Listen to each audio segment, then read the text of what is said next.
let me just edit this here first. Really bad. At least we got cool music in it. Okay, how do I edit what my stream is called? Edit.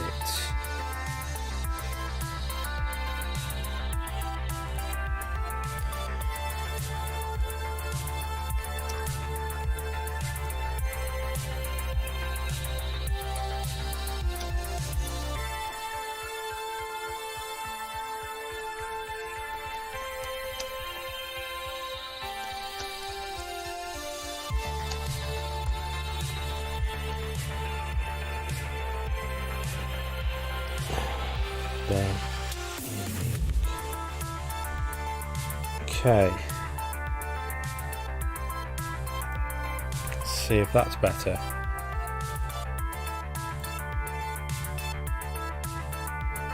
YouTube. Oh my god, it's still saying that.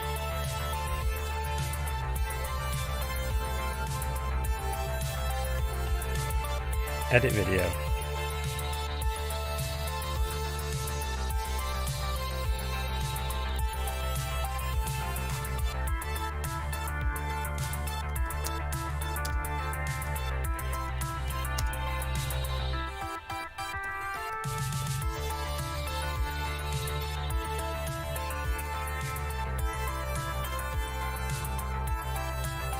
Okay, how's that, YouTube?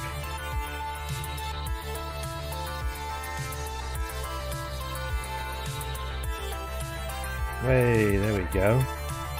Okay, let's just check what Facebook's saying as well.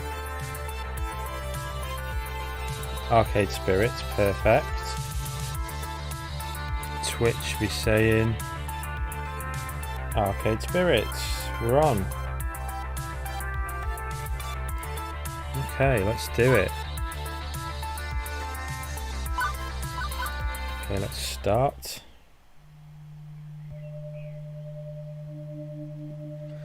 Database system online. New profile detected. Analyzing.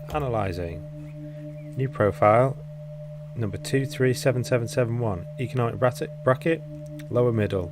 Employment category bleak. Current emotional health rating low.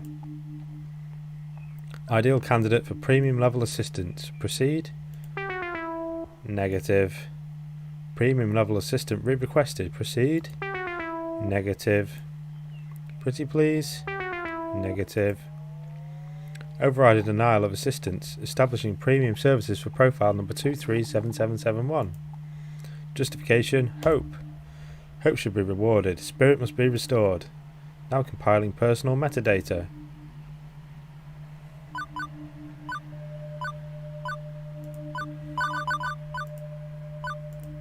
Whoa. Oh, that's some cool pink hair. I like it. We can go with it being a girl. Seems to be wanting to be that way.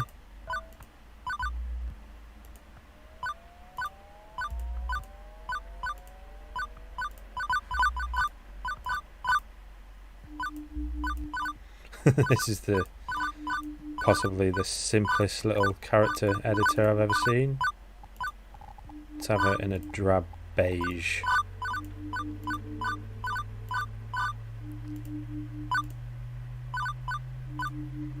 Okay. Let's do it. Name, Arikada. Pronoun, she. Is this correct? Yes, that's correct. Premium level assistant for profile number 237771 Arikada has been activated for the sake of her hopes and dreams.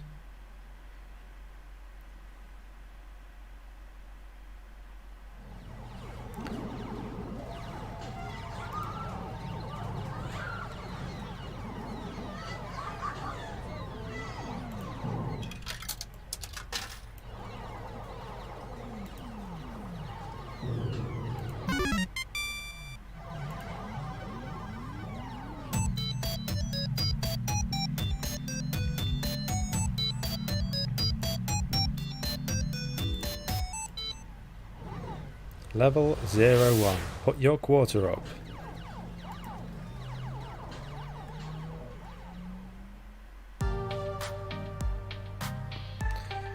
It is the future, year 20XX, a dark era in which mankind is pushed to the brink of catastrophe.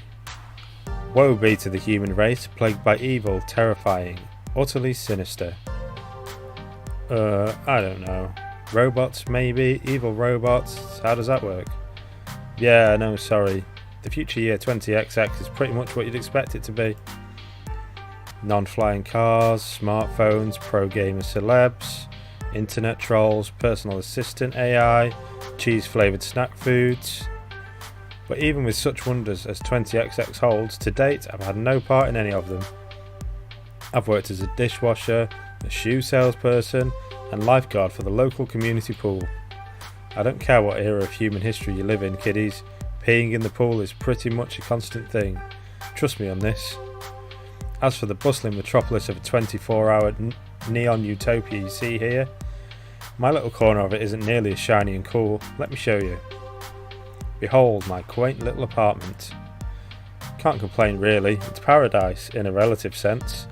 I only pay half the rent. Neighbourhood stabbings have been down this year too. Also, my roomie picks up any stray socks or shirts I leave lying around. In fact, as things go, I'm living large compared to most of my family tree. Or at least I was, before today. You got fired from another job? Seriously? Seriously? That's 3 jobs since we left the suburbs. The horrified looking woman now would be my roommate and childhood friend, Juniper. Juniper's the one who spearheaded this effort to co-rent an apartment. She's also the one who encourages me whenever I lose a job. Like, today. I don't get why you aren't more upset about this. I'm upset. I'm upset on your behalf. Come on, share the load a little. Pool's closed, Juniper. Not much I can do about that. Why get upset? Because you actually enjoyed that job, more than you enjoyed dishwashing soap and smelly socks at the very least. I'm not the complaining sort. These things just happen. Things fall apart, the centre does not hold. Okay, where's the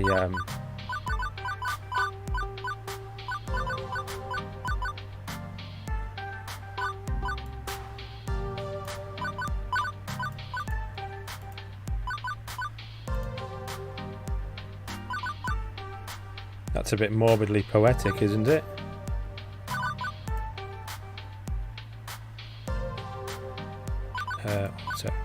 No, I mean the community centre literally fell apart and the pool won't hold water anymore. Whatever, I'll just get another job. Any job will do, as long as we can make the rent, right? Wrong. I saw how mopey and tired you were, coming home every night from those other crappy jobs. At least when you got back from the pool each day, I sometimes caught you smiling. What's the point of us moving away from home if not to get away from all of that? I mean, we both left that town so we could try to find happiness, right? I just want us to be happy. Both of us. I thought you hated your job. Come on. No deflecting, this is about you. My mind's made up. We're going to find you a job that's just as good, if not better, than the lifeguarding job. Let's start from the top. What's your dream? Well, I'm standing in front of class to give a speech and I forgot to put on my pants and... Your dream job. Oh, I don't know, Juniper. I've never really given it any serious thought. I've got it. Oh hey, I think I've got just the thing to help you out.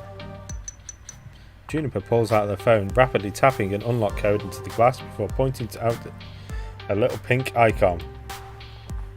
It's a virtual life coach app. Mine keeps me from being late to meetings. Totally free too. My cousin introduced it to me. Wasn't the guy who ended up in ER after making a homemade flamethrower? Homemade flower? It would have worked if he got the fuel mixture in his water gun, right? Anyway, I'm sending a copy to you now. I got a pop-up an hour ago offering me 500 points just for recommending it to a friend. Great timing, huh? Well, as long as you're earning points, I guess. At least give it a try, okay? Maybe it can point you at some good jobs, ones with less socks and/or urine. I'll think about it. Okay, but don't think too long, right? In the end, I installed the app. Couldn't bear to see Juniper fretting over me like that. Not that I find it annoying, I mean, it's more that she has enough trouble in her life without troubling herself over my life too. Both of us had it rough, up to and through the point where we left home to start a new life. A better one. She deserves better than me and my problems. Bless her heart, she means well. She's been firmly in my corner for all my life, the two of us against any dark forces aligning against me. But that's not to say she's good at being my advocate. Enthusiastic, yes, but skilled, nope. Typically the fantastic opportunities and self-help resources she sends my way are pyramid schemes or something. She's gung-ho about lending me a helping hand, but yeah. So the main reason I went ahead and installed the app was to make sure Juniper wasn't about to get her kidneys sold on the black market or something. Still, no sense messing around with it now. A good night's rest would act as a neat little emotional reset button, right? Right.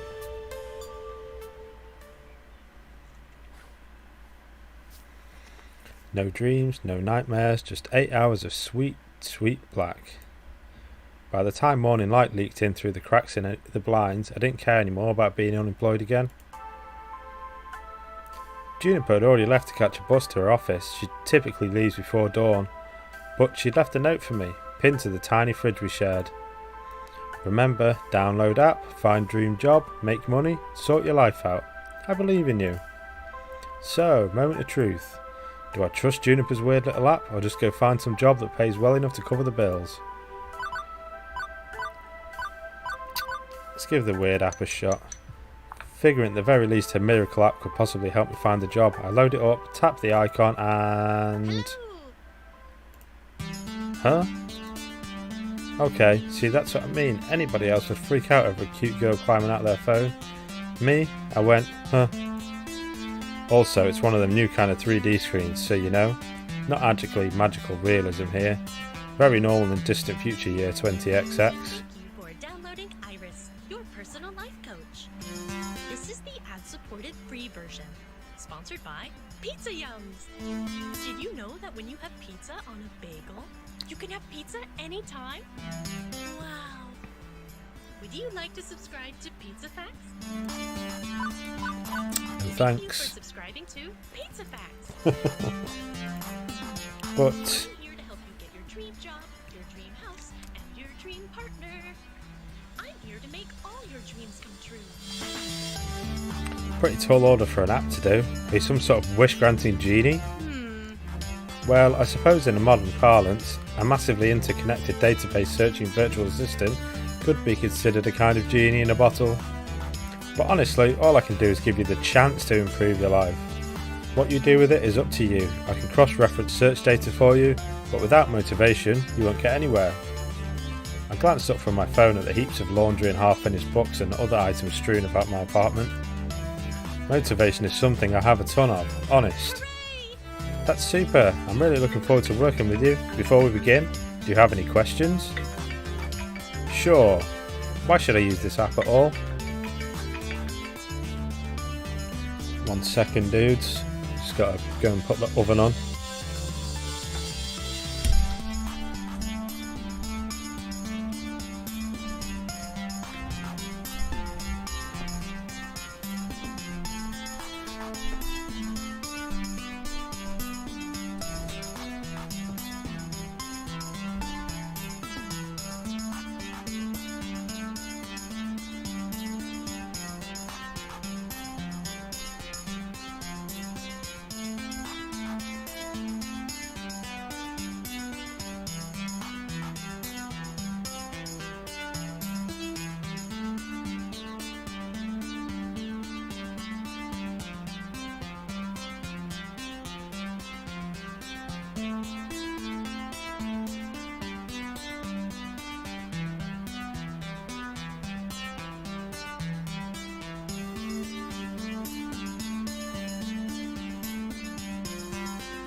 obviously.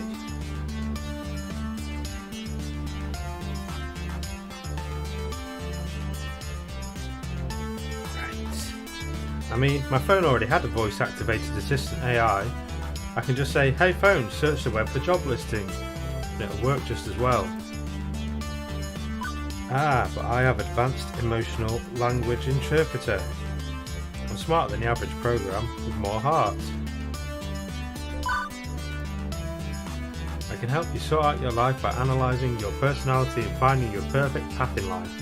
All thanks to my glorious, wondrous, patent pending, super duper identity identifier system.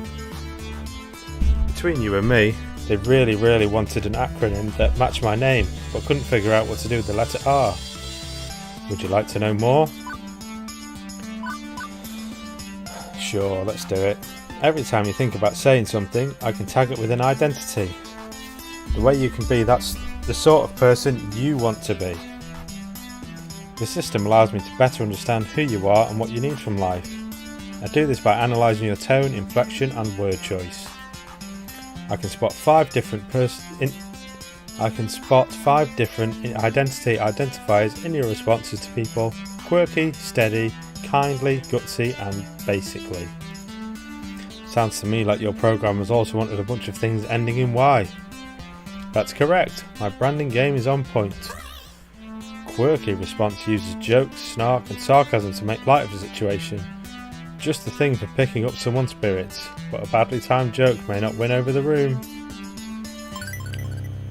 Steady responses are sincere, honest and logical. When you stop and think before speaking, you're on steady ground, but that might not take someone's feelings into account. Kindly responses are compassionate and empathetic, and gentle in nature. They're careful with Gutsy responses go with your gut. When you're brash, bold, risk-taking and instinctive, you're gutsy. But it also means being blunt, confrontational and aggressive, so be careful. Lastly, you can always take a basically option. It's a balanced and neutral response, safely moving the conversation along while learning more and digging deeper. Over time, I'll build a personality profile for you based on the identity identifiers detected in your speech. Maybe you'll be predominantly quirky, genuinely steady, a mix of both, who knows, it's up to you. So what you're saying is I should always try to crack jokes or be super gutsy. Oh, and never speak basically. I mean, being basic's bad, right? It sounds bad. Heck no, they're all useful in the right context. There are no bad choices. Consider what you could say and go with what feels right in the moment. Don't limit yourself. Sure, you could gamify your personality, but it's more fun to let it happen naturally, you know? Just be you. Now, let's see my patent pending identity identifier system in action. How do you feel about dad jokes? How jokes on dad? Seriously? Seriously? Hey, I never said I was good at dad jokes, just that I could go for them. So now that you've seen the identicas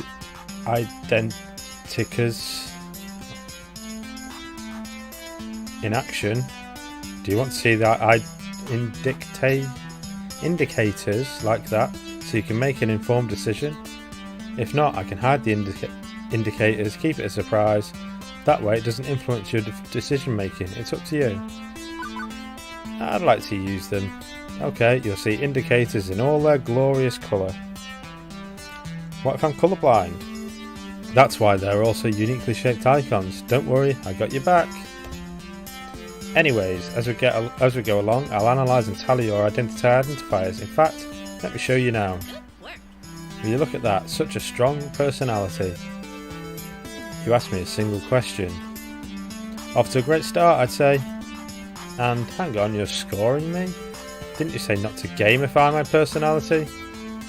Hey, I said you shouldn't. I'm an app, I think in numbers, so I gotta gamify it a little. Anyway, studies show that achievements, or Chivos as the kids say, encourage app engagement. Okay, well what's with the empty space on the left? Oh, I also track vocal responses from people you meet. Once you get to know some folks, I'll let you know how well you're getting along with them over there. Relationship scores, wonderful. So, will you also tell me what the correct responses are to avoid making enemies? Or do I need to go find a walkthrough for the vast game you're making of my daily life? Ari, you're looking at this the wrong way. Generally, people will get super annoyed at you unless you deliberately and repeatedly provoke them, and it'll be obvious when you're doing that.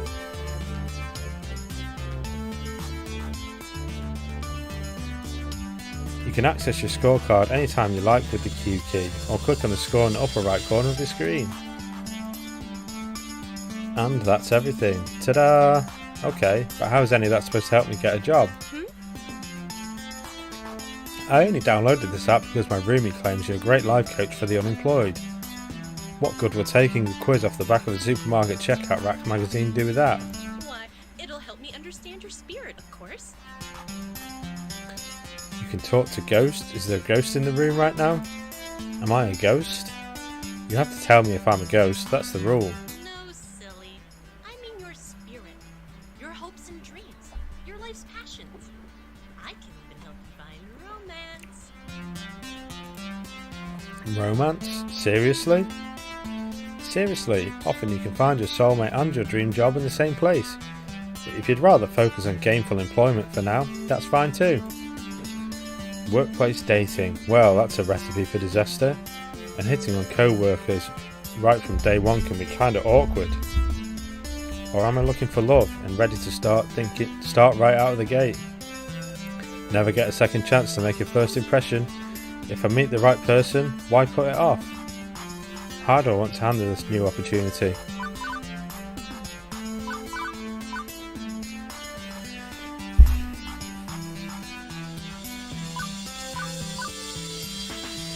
Okay, I'm open to the possibility. I think I'm mature enough to juggle both at once. Why not? Super! And remember, the choice is yours. If you're not comfortable with other people, stay professional. Now, let's get started. To finish analysing your personal history, please authorise me to read your social media feeds and personal information metadata. Aha, I knew it. This is some kind of scam. I'm going to wake up in a bathtub of ice missing a kidney. Sure, I can help you register as an organ donor. Bad command or... Oh, you're being sarcastic. Sorry, I haven't quite finished analysing your personality. I couldn't tell. Relax, I won't share your information with any third parties. This is strictly so I can find your dream job. Am I authorised? Another wonderful Juniper recommendation here, just like the 17th self-help book on my shelf. Still, 18th time's the charm, right? Yeah, go ahead. Please enjoy this recorded music.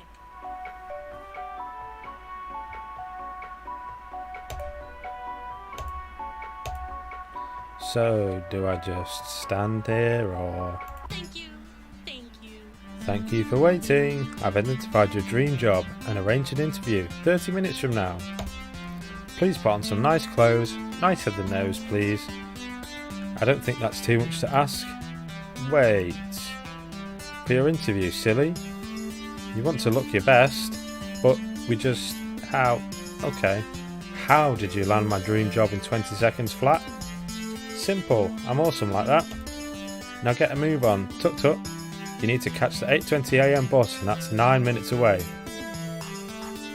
Well, this is happening. But I do have a chance to get off this runaway train. Nobody says I have to obey my new digital fairy godmother. I could delete the app and go find a real job. That would be the safest option. I could... Let's go for the interview. A normal person, someone with high standards, would have deleted the app right there after the hopper bus to meet up with what were likely men with sharp knives and a taste for kidneys. But me, I was already getting dressed before she'd finished that sentence.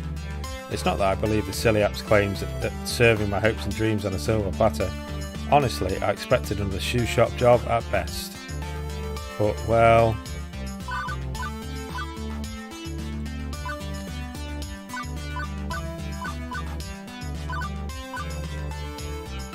What the hell, let's do this. Juniper's right. I need to get my life in gear, so what's the harm in diving into something this wacky? Okay, there could be a lot of harm, granted, but the alternate is to mope around our apartment for weeks. Then, egads, go get a job anyway. So I thought, screw it, I'm on this runaway train, let's see how far it goes. And as I came to realise weeks later, turns out that was the best impulsive decision I've ever made.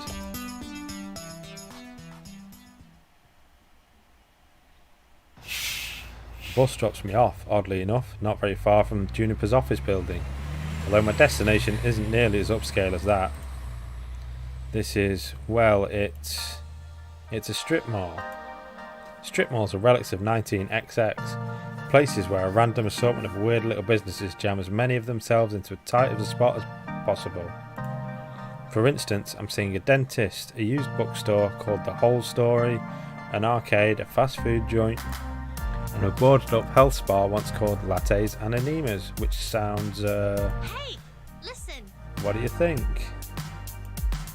I think that's two things no human being should ever combine. No, I mean about your future place of work. I'm desperately hoping not talking about the same thing. Which one of these businesses exactly am I working at? I don't know anything about oral hygiene or old books, and I'd rather not be a fry cook.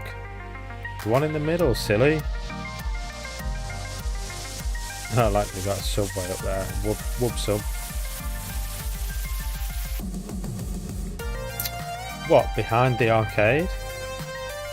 It is the arcade. Huh. Trust me on this, I reference and cross-reference and cross-reference your personality details, personal history and social media connections. This is your dream job. My dream job? Really? 99.97%. I should probably explain my confusion. Arcades are big business in the entertainment sector. Pro gamers are celebs, 5-star arcades are social hotspots. It's always been popular with the mainstream, but well, restaurants are popular too, right? And for everybody who opens one hoping to be the next Iron Chef, TM, a dozen more shut down in failure. Arcade competition is fierce, paydays range from peanuts to gold, and sure, those who make it can secure fame and fortune, but those who don't, well, no wonder Iris sees this as a dream job. Video games weren't always this popular though. I read an interesting article about it once. Back in the year 1908X, we narrowly avoided a serious industry crash which would have left video games as a kid's toy fad. Like hula hoops, no mainstream acceptance. For instance, one of the factors could have been a terrible game based on a kids' movie about a cute alien visitor who wanted to phone home. If this game was complete poop butts, like poop from a butt and massively overproduced, it'd ruin video games for years. Fortunately, cooler heads prevailed. That game was delayed until it could be developed properly, and the crash was averted. The crisis only exists in theory now. Sometimes I wonder what it'd be like for people in the darkest timeline, where everything went wrong. Are gamers considered nerds and outcasts? Are arcades vanishing points of nostalgia? Yeah, pretty much. The mind boggles. But make no mistake, as popular as they are, the arcade industry is a dodgy, risky prospect for a job. Plenty make a run at it, only to come up short. Considering Iris was tasked with getting me a job I'd enjoy and keep for more than a few months, this left me a bit confused. Iris, this isn't me saying no, it's an interesting prospect, but I mean, you are sure about this? You say you're 99% sure? 99.97%. Wouldn't this be like my lifeguard job though? Satisfying but short-lived. This arcade doesn't exactly look like a 5-star. It's no Deco's paradise, that's for sure. And to be perfectly honest, I haven't set foot inside an arcade in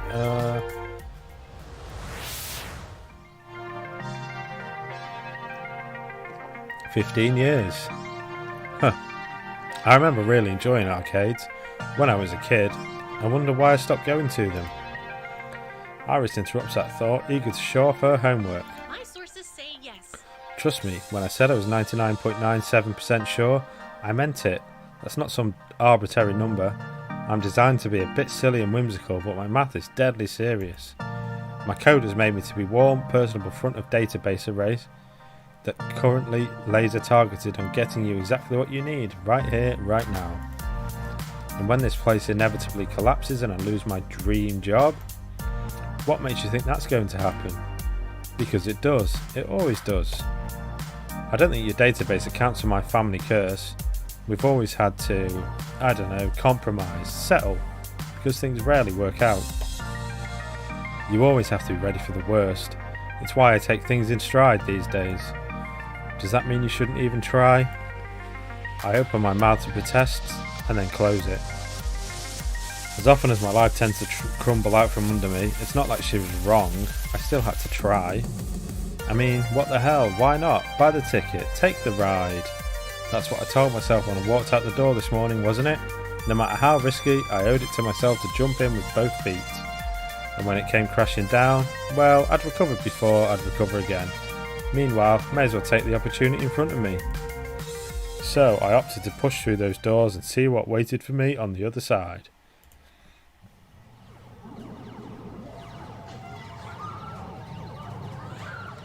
The air conditioning hit me like a cool breeze, albeit one smelling of copper and corn chips. As it's early in the morning on a weekday, it's not too packed with gamers, although it's so packed with games that I'd probably have a hard time finding anyone anyway. At once I'm struck by something odd. I actually recognise most of these games. Neat. Considering I haven't walked into an arcade in over a decade, that's probably not great. Lots of vintage stuff here from the looks of it, like really old. Although I don't recognise that game with the stage, lights and things. Maybe it's karaoke or dancing? A Japanese import? My sources say yes. Checking. That would be Showtime Stage, a collaboration of Nihana Heavy Industry Concern and Hubris Records in Germany. It's won a lot of awards. Huh. I recognise most of these. Whoa, is that seriously a Mr. Moopy's Magic Maze? But the one in the middle with the split screens is new to me. Fist of Discomfort, a hybrid real-time strategy and brawler beat-em-up. It's actually not that new. It's been a staple of the esports scene for at least 8 years. 2 genres I was utterly lousy at last time I checked. And over here, there's an old lady. Sorry Mom, I was just talking to myself and had an overwhelming urge to complete my sentences. Thankfully, I don't think she even registered me calling her old. She looks up from her knitting, seated behind the ticket prize redemption desk, and offers a wrinkly smile. Well, hello there. Always nice to meet someone new in the Funplex. The what? Francine's Arcade Funplex. Didn't you see the sign out front, dear? Well, I chose to knock off the first 2 words when they got knocked off the building during the storm of 1980. Now it's just the Funplex, I suppose. So, how can I help you, dear?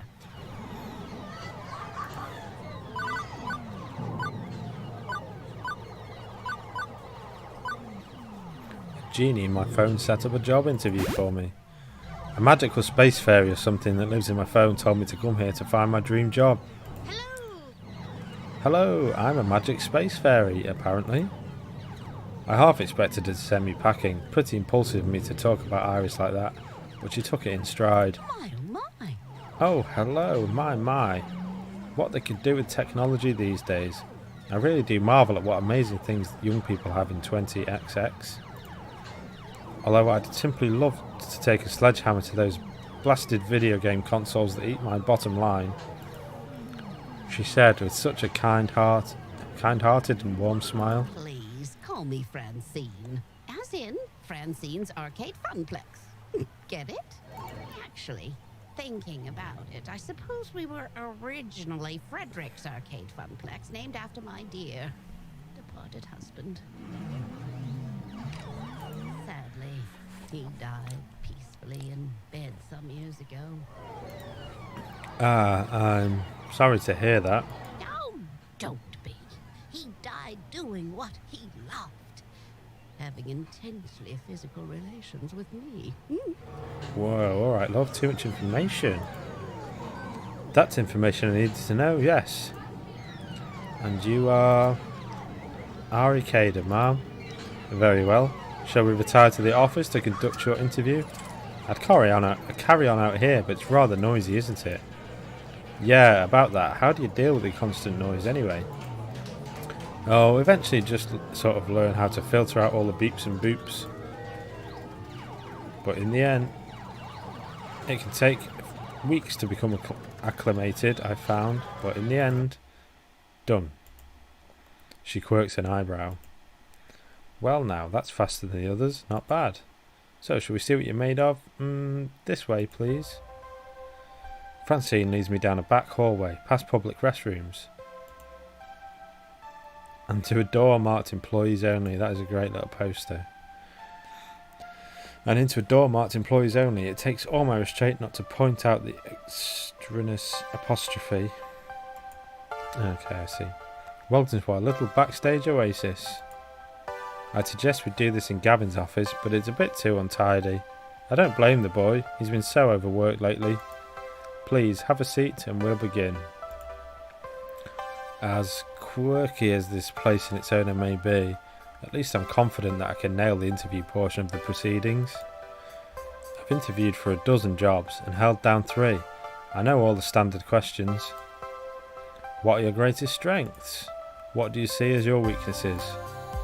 Once I even had to describe how to assemble a Lego set to prove my communication skills. Considering I ended up washing dishes, I'm not sure why, but the point is I'm confident, prepared, ready. If you were a dinosaur, what dinosaur would you be? What? If you were a dinosaur, what dinosaur would you be? Right, okay. Maybe this wouldn't be a typical job interview after all. No problem. Go with the flow. Let's do this.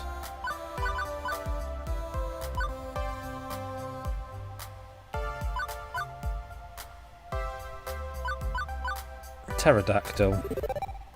I've always wanted to be a bird, so... Wait, no, all dinosaurs are basically birds. Let me rephrase. I've always wanted to be a flying bird, so pterodactyl. Swooping around, catching updrafts, staying way away from meat eaters. Really? How exciting. Even if technically speaking, pterodactyls aren't dinosaurs. What's your favourite snack? Snack. If this was a favourite food question, I'd have this down easy. It's tacos. Always tacos, but snacks. When you have pizza on a bagel. Pizza bagels. Say pizza bagels. When pizza's on a bagel, you can have... Push you. Come now, dear. I don't have all day. After giving it good thought, well, how could I forget my favourite snack?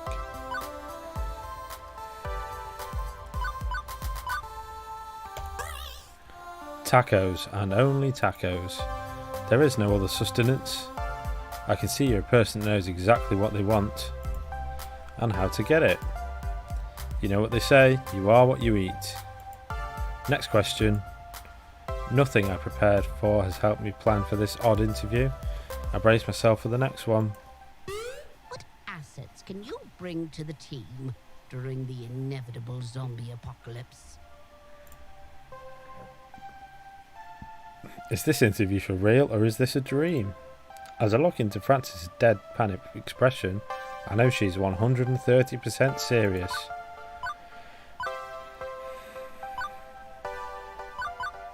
Engineering, I can make stuff. I'm essentially MacGyver.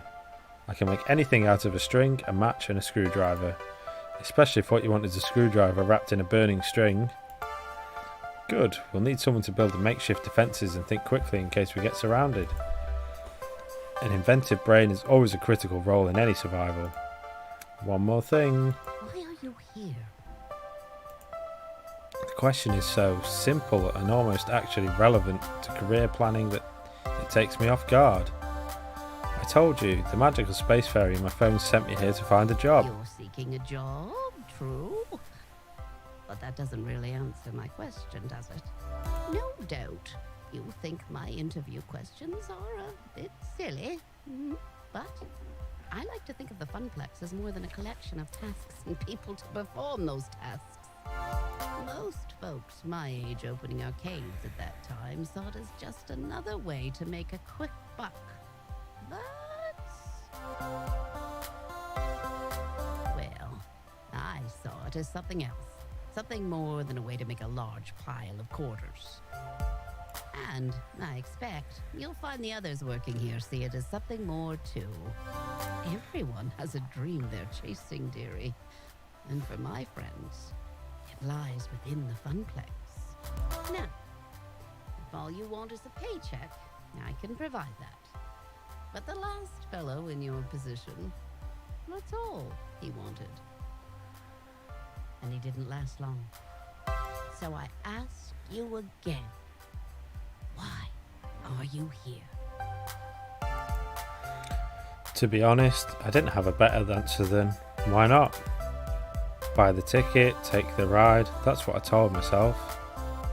But that wouldn't cut it here, I needed to actually think this through.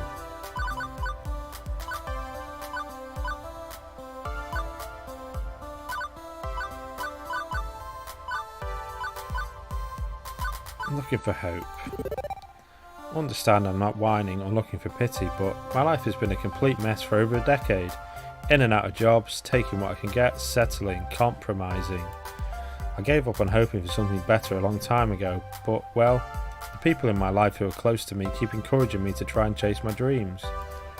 That's why I'm here. I'm looking for the answer to your question. But I won't be daydreaming all the time, I promise. In my last job, I was a lifeguard. That takes a lot of focus.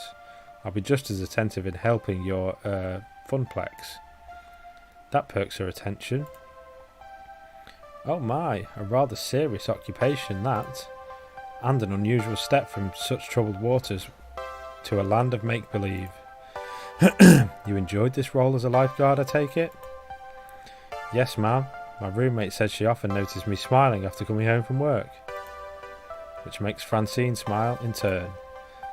I can't say that I offer a role with such high stakes, but you'd be surprised at the many ways one can save a life, even here. Very well, I'm satisfied. Let's get you to work. I breathed easier at that. Probably the weirdest job interview I've ever had, to be sure. And yet, it felt appropriate, like it was about far more than just filling a slot on the payroll. Francine leads me back to the arcade floor to introduce me to my duties. It only occurs to me now that I forgot to ask exactly what duties this mystery job I'd accepted really involved.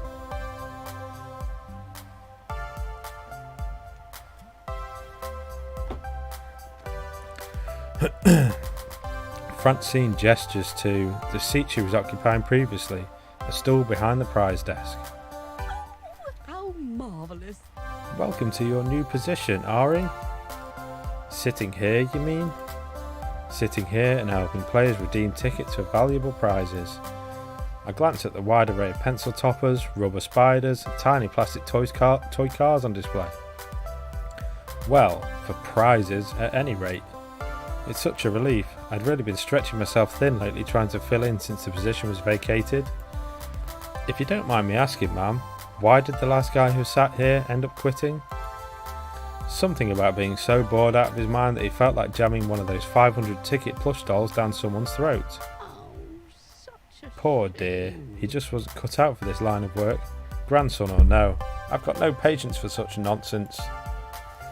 I'm sorry, the last person who worked at the desk was your grandson? Anyway, Gavin should be by soon. He'll handle paperwork and all that administrative nonsense. Now, if you don't mind, all this talking's tired me out some. I'll be in the back office if you need me. Okay then. I adjusted my seating on the semi-comfortable stool, leaning against the desk. Beneath me, a wide array of cheap junk awaited my attention. I could have lost hope then and there, and this job would have been slightly more engaging than being a diner dishwasher, but chose to look on the positive side.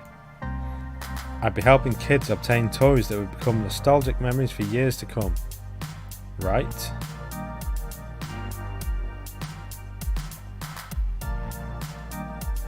Any minute now. Because the soundtrack is so cool. I love it.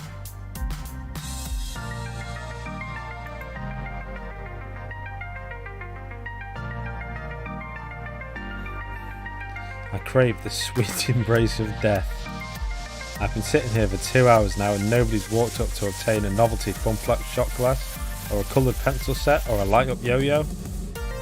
Lunchtime's approaching, and so far the only people walking in and out of the arcade are a few stray adults who have no interest in cheap friendship bracelets.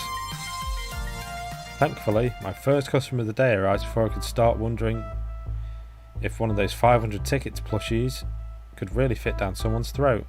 This is Gavin, surely. Or maybe not. Nope, just walking right on by me, his head buried in reading some sort of spreadsheet off his tablet. Was he here to play? Doesn't seem like the typical businessman on a break, or unwashed and unemployed game aficionado. In fact, he's a snappy dresser. Most guys I know are content to toss on a t-shirt and jeans. Not this guy. Even in an arcade, he's sharp like a linoleum knife. In fact, that rather pointed look he's offering me to doubling back is rather linoleum knifey too. Hold on a minute. Who are you exactly? What are you doing behind that desk? Where's Francine?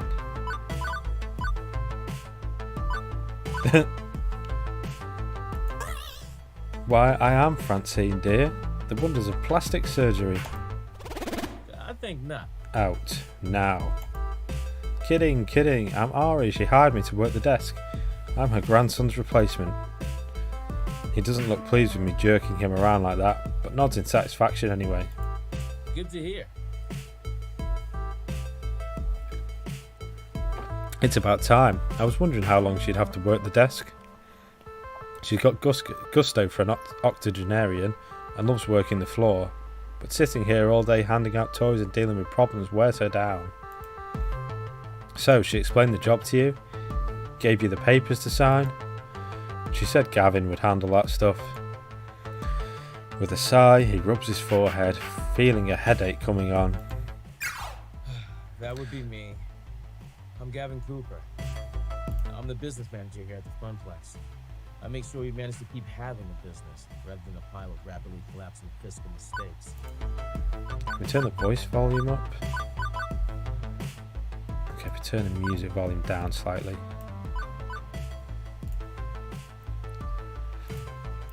Right, so, as you've no doubt guessed, you'll be exchanging tickets for prizes, but that's the least part of your job. There's more to it than that. You're the floor attendant. You attend the floor. What, the carpets? Seriously? The floor, the arcade, the games, the patrons.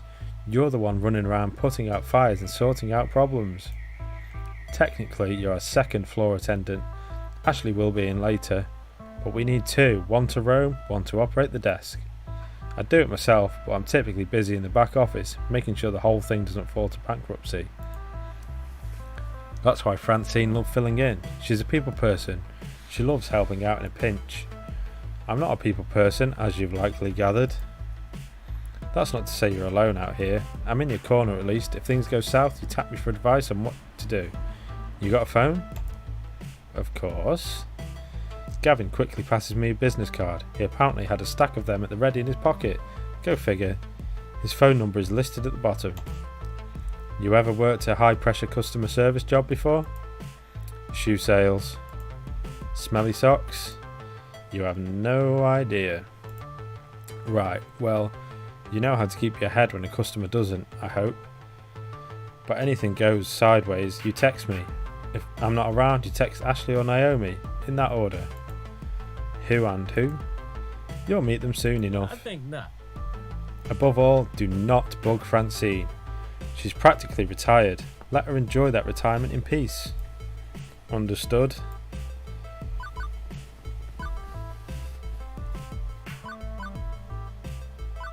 Relax. I eat stress and crap solutions. Don't worry, I can manage the floor while you manage the business just fine. Doubtful. That remains to be seen. The last guy sitting on that stool was a slacker and an idiot, and even though he was family, Francine dropped him like a bad habit. If you stay clear and honest with me, do your work, do it well, we'll get along swimming. I have enough problems keeping this magical arc of hopes and wishes afloat. Please, don't add to my problems. Magical arc of what now? Gavin sighs again. Stress release gesture. but his expression softened somewhat afterwards. I take it Francine told you her theory. That this is more than just a job. More than just an arcade. That's my understanding. I'm not into dressing up words. I like to speak plain. If I'm curt, then that's because optimization is a factor of my job. Everybody working here wants to work here. This is where they belong, for one reason or another. Me, I love chaos. I love wrangling chaos specifically. The arcade industry is high risk, high reward. I manage that risk so that they can also find happiness in their lives. Everybody in this business has a dream that chasing. It's a fragile thing, prone to getting crushed by hard reality. My job is to see to it that never happens. That includes Francine, who deserves better in her twilight years than desperately propping up a semi-failing business. So, you find some value in this place beyond your salary, or you'll burn out. Trust me. Last guy to sit there burned out hard. Now, can I trust you to mesh with our merry misfits?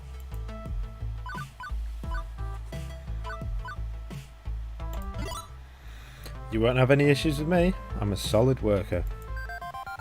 Gavin nods, satisfied. Thank you. Thank you. I suppose that's a good starting point. We can build from there. Anyway, I need to go prepare your paperwork. Technically, you shouldn't be working until we cross the I's and dotted the T's, but since I'm already sitting here, you'd rather I stick around. That would be accurate. If you're willing to fudge things a bit and work today anyway, it'd help us out a lot.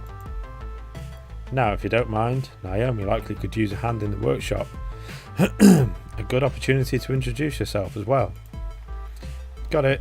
Wait, someone else is here? I haven't seen anyone else. Yeah, that sounds like Naomi.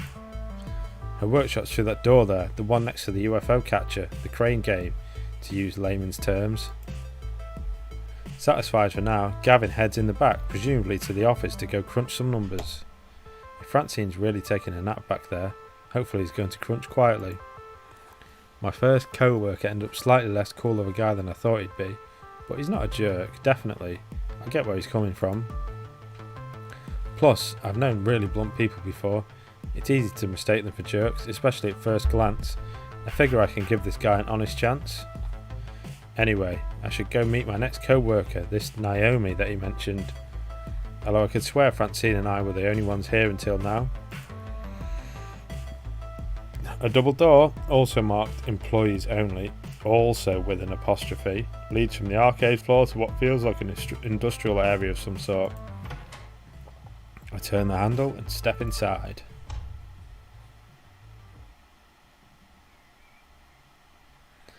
In a little room tucked away between the back offices and the Funplex front, I find what is very likely this Naomi, spoken only of in myth and legend. A girl about my age, and certainly not my height, is tinkering away on what looks like an old tube-style monitor. I didn't realise they had so many circuits. She doesn't notice me when I come in, too busy soldering a capacitor into place. The lingering smell of melting metal fills the air of a poorly ventilated workshop. Excuse me? For lack of a better way to interrupt her, I was worried that no matter what I did she might, I don't know, burn her fingers or jump so high she might hit the ceiling or something. Fortunately, the shock's not quite that intense.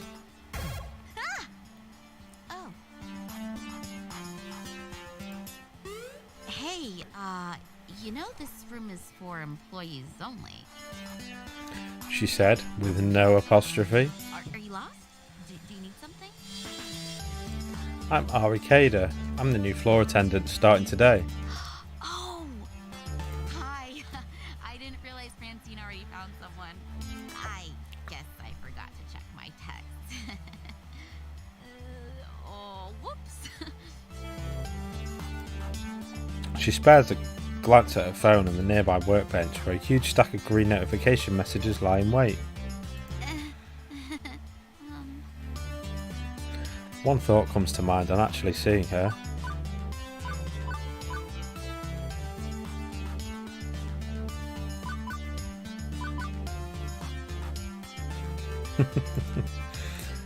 I'm but a weak-willed human being, one who grew up feeling mighty funny whenever I saw Velma from Scooby-Doo. Nerds need love too, you know, and when I was moved from school to school, a social outcast, I was drawn to fellow outcasts in turn. Still beyond my weird libido, mostly I notice how much she's smiling as she wields that little thing onto the bigger thing. Welds, not wields. She's just so happy and at peace. I can appreciate that joy in one's nerdy passions. Anyway, I'm Naomi Fairchild, the Funplex's techie. Pleased to meet you. I was expecting Gavin, though. He usually checks up on me about now. He's busy doing strange things with numbers. Ugh, yeah, that sounds like Gavin. I take it he sent you along to help? Great. Give me a hand with this monitor. It's really heavy, and I'm still paranoid about dropping it after what happened last time. Uh-oh, what happened last time? Really? What happened last time? Oh, well, I dropped it. Oh, right. She helps me lift the large cathode ray tube, slotting the heavy metal framework into place within the exposed guts of the nearby arcade cabinet. Once done, she starts hooking wires back up to other wires. There's a surprising number of green circuit boards in that largely hollow wooden shell. This is the first time I've seen the inside of one of these things. It's weird. Lots of empty space, a couple large slabs of circuits, and that beefy monitor.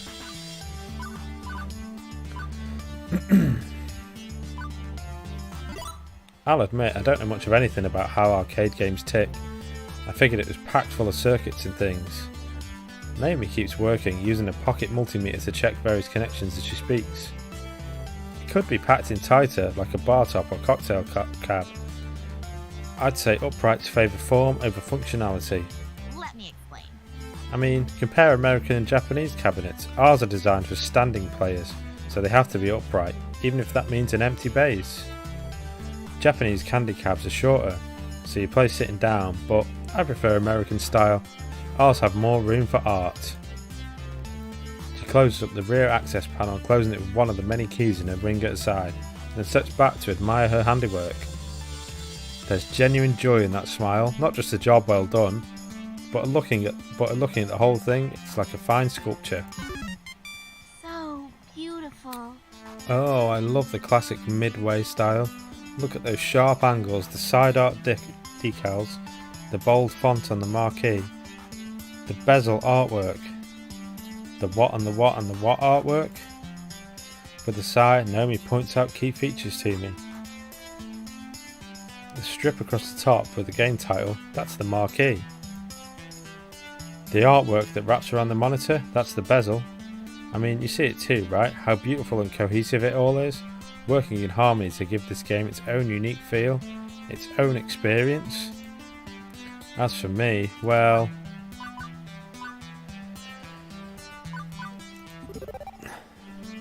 the way she stares lovingly at this, well, honestly, this box of wooden circuits and vacuum tubes and stuff, I think I understand. It was made to be one whole thing, the art, the style, and of course the game itself. All of it part of the same experience. Everything about this game is the game. If you run it in an emulator or on a game console instead, it's made lesser. Yeah, I guess I can see it. It's beautiful in its own way. Oh, good. Naomi lights up with joy like a pinball machine, all twinkly and shiny. Woohoo! Finally, so few people really understand the beauty of a classic arcade game. Having someone I can talk about this stuff to is going to be great. Especially with that jerk Gavin running the numbers. Gavin? What's wrong with Gavin? I don't know. Okay, well, don't get me wrong, I can get along with him, generally. But his whole attitude just... oh. Ugh. All he really cares about is money. He keeps the arcade running, yeah, but I just know if he had his way, he'd gut the whole place. If anybody's going to ruin the Funplex, it's him, mark my words. It's inevitable. That doesn't sound right. He seemed easy enough to get along with, and what's more, Gavin gave me that whole speech about protecting their dreams. This looks like a pretty sore point here, a long-standing argument that the new girl really shouldn't get involved with. And yet, I'm involved, aren't I? I have to work with both Naomi and Gavin. So I'm not sure I should prod at it, but I kind of want to know too. Let's find out more. I get this is touchy, but if I'm going to work here, I think we should all be honest with each other. No gossiping. So I gotta know, why do you think Gavin wants to destroy the arcade? He buys into Francine's idea that this is a place for dreams. He says he does, but he's willing to sacrifice way too much just to keep the whole thing afloat. Road to hell, best intentions, etc, etc. If he had his way, this place would be like Deco's Palace, nothing but ticket games and prize captures. He thinks actual video games are too expensive, a waste of floor space. I bet he'd remove them all if he had his way. I just don't trust him. I don't trust him to do the right thing. But that's my problem, not yours. Sorry to drop gossip on your head like this. Thanks for hearing me out anyway. Right, let's get back to work, shall we? Now for the less fun part. You seem a strong, strapping kind of gal. Well, a strong gal at least. Well, you're a gal, that's enough. I'm semi-insulted then. Okay, let's get to it. Right, a little to the left now. My left, you're right, careful. Now forward, right, correct. I mean, not turn the right, keep it coming, and there, carefully, tip it into place. Victory! I gently eased the rolling dolly forward, the giant wooden box slotting into place alongside its neighbours. The two-headed dolly makes it easier, but hardly easy, especially with Naomi fretting over her baby getting scratched or worse, falling over. But with the work done, she's all smiles again. Yeah. Okay, glad to be done with that one. I swear I've been working on that monitor for ages. Those tubes were finicky as heck, and I'm still not totally satisfied with the flyback, but thanks for helping me out, Ari. I think you're going to do just great here. Happy to help. Alright, stomach growling, food required, except I wasn't expecting to actually be working today. I forgot to pack a lunch. You have pizza on a bagel. Now I'm just talking here, but if you had pizza on a bagel... Shh. Hey, so, any good restaurants in walking distance? I think the bookstore next door sells donuts and stuff, but... no, not really, unfortunately. I mean, there's a cheapo Wub-Sub sandwich place, but even if that stuff is super tasty, you don't want to go there. You need to eat healthy. Hey, I know, wait right there. And she's off, scurrying back to her hidey hole. And she's back, scurrying from her hidey hole. Lunchtime, here you go. She presses a box lunch into my hands. It's a bento box. I learned how to make them from my mom, who's learned from her mom, back when they lived in Japan. Rice and pickles and all sorts of good healthy things. Wait, you're giving me your lunch? Sure, why not? And yet when I first walked in as a stranger, she looked super uncomfortable with me. That escalated quickly. What will you have for lunch then? Oh, I could just get some nachos from the vending machine or go hit the whole story next door. I've got a book delivery to pick up anyway. But you said eating healthy was important. See ya. See you after lunch. I can't help but think she was just looking for an excuse to go get some junk food instead. Naomi definitely reminds me of some of the friends I made back in school. A little weird, a little obsessive about things, but charmingly so. We seem to think alike in a lot of ways. I think we'll get along just fine. But am I silly to hold out hope for, I don't know, more? Ugh, first day on the job, Ari. Get your head on straight. And yet she did give me her lunch. Me, a total stranger. Gotta be something there, right? So, a bento box. I've only seen these in anime. It's cute and hopefully has plenty of calories too. Armed with a box of health food, I retired to the employee lounge to get my munch on.